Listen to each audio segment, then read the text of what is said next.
Okay, now I hope you can see this because Uncle Alan's totally blind. This is Ritz pita chips. Okay, the original. I really like Ritz, and I like these bags. Now, if you're a prepper, I would keep a couple of bags of these for a reason, okay? And we'll get to that reason once I open up the bag. I got to give Uncle Alan a chance because I can't see worth a damn.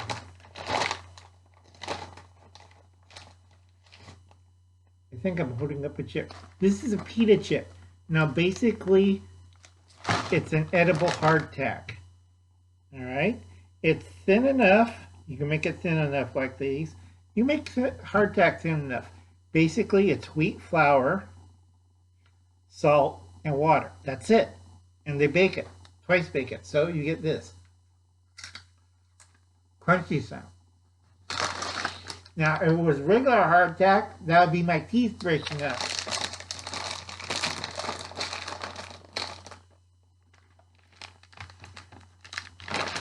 Okay, let's read the damn ingredients. Now, if you eat 17 of these little triangle crackers, Lord, cannot read. Okay. Each bag has 8 servings per container. Each serving is 17 crackers each, which comes out to about 138 calories per serving. That's 17 crackers. That equals to 1 hardtack cracker.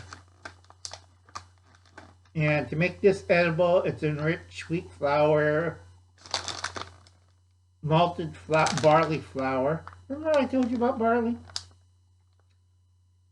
Niacin, reduced iron. Now the big thing is they add a glutamate, which is vitamin B1, vitamin B2, folic acid, stuff make it healthy and stuff. And canola oil and certain extracts. Some yeast. Well, that's typical pita, but it isn't that bad.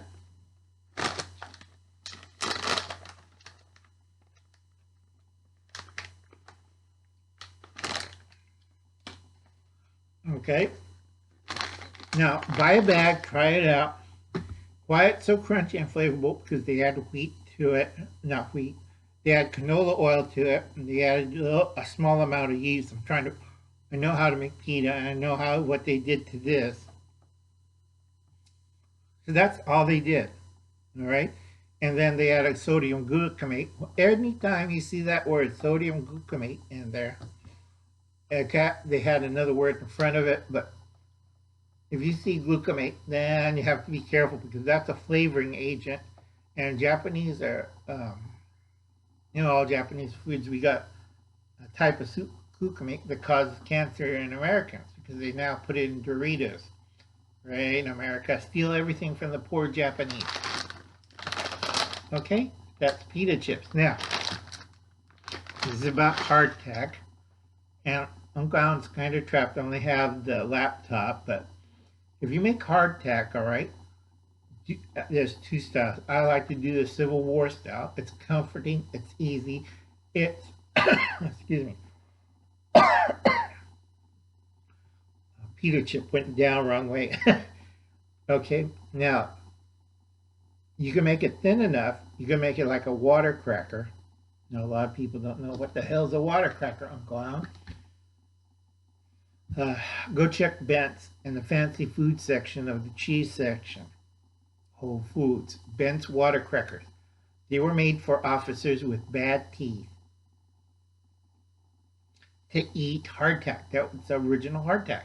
Sometimes they'll add cracked pepper to it or garlic or something to make it more flavorful for the officers. Bent was a big cracker maker in the 19th century up to the I think 1930s, and then they switched to cocktails and stuff like that, kind of cocktail cracker.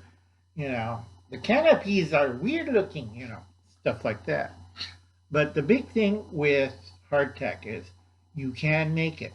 Now, if you watch the scene with Yoda and Luke Skywalker, he's munching on a stick well, Ryoka is eating a root, but it looks like a cracker kind of stick. That's hardtack.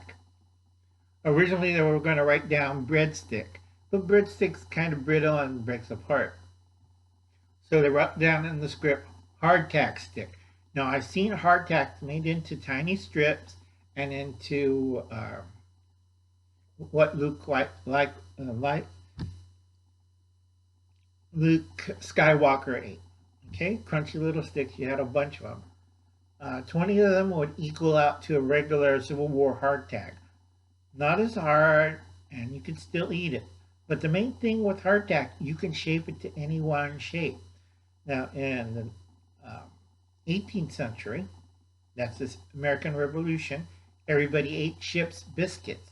Now, I recommend go see the Townsends for that, or Prepstetter, which is a really good video. She shows you how to make it, put it in jars, but she makes it into a thin wafer type. Now, Uncle Alan, if you have Ask Anthony of Palmetto Prepared, he knows what I'm talking about. Well, I'm talking about the North Carolina or South Carolina kind of hardtack. Hard as hell. They still have some in the museum. Still edible. Has little wormholes and stuff, but you could eat it. Hard as hell. And that was what? Over 100 and some odd years? And people like, huh? Okay. Now, hardtack's easy to make. And I always press on this to new preppers. You have to have a 5-gallon bucket of hardtack next to a 5-gallon bucket of lard. Because a lot of you don't know how to cook. And a lot of you don't know about food density. Why hardtack? That's the first question you have to ask to yourself. Okay? Now I'm going to keep this short because Uncle Alan's tired. And I'm trying to find the thing. Please check out Hubble's Cat's channel for the coronavirus updates. He works in a hospital. He manages, and he's a professional nurse. Now, a lot of people says, Uncle Al, can I wear a moon suit? And I said, you need hazmat training. You need the certificate, and I can't find my card. You need the card. It's a course. You have to know how to put on those suits. You have to know how to pressurize the suits. There's 3 kinds of moon suits. A lot of places, I work with agricultural chemicals, so I know what Hubble's Cat's talking about. You got to have the OSHA, and I can't remember, it's in a bunch of letters, certificate on that. Ask Gil of Camp Patton's Family Compound. He knows what I'm talking about. It's a hazmat workers, that's agricultural worker, not for cleanup, worker, not a tech, worker out in the field. Now, the problem with this is a lot of people don't understand moon suits. Save your money, leave it alone, don't touch it. Uncle Alan knows what he's doing, and if it gets serious enough and you see Uncle Alan in a moon suit, stay inside, don't go out. All right? Moon suits are not kidding around. Gas masks, you got to know what you're doing with those. All right? Like Hubble's Cat says. All right? You can't do, I got nuclear training. Big deal. I had nuclear training. I had the advanced biological training. There's basic biological and there's advanced biological. Okay? Because if you take the basic, it'll cover in the books and you see all old Cold War manuals. Okay? Advanced is a little different. And also chemical. You have to be careful with those two. A lot of people only got the advanced training. Nobody went to Huntsville to get the advanced training. All right, I have a certificate someplace. I got to find it. You know, after my house getting flooded, my other house got burned down. I lost a lot of paperwork, so I got to find these things. And then, like I said, let's get back to this hardtack. Food density. I have to do a whole bunch of these. Okay, so don't panic, relax. Check out my friend, Hubble's Cat, for any coronaviruses. because I'm getting sick of the damn coronavirus. Yes, and it's too much hype. So I'll catch you later. Right now, what we're working on, food density. And what's the second item? Economics, and that's money.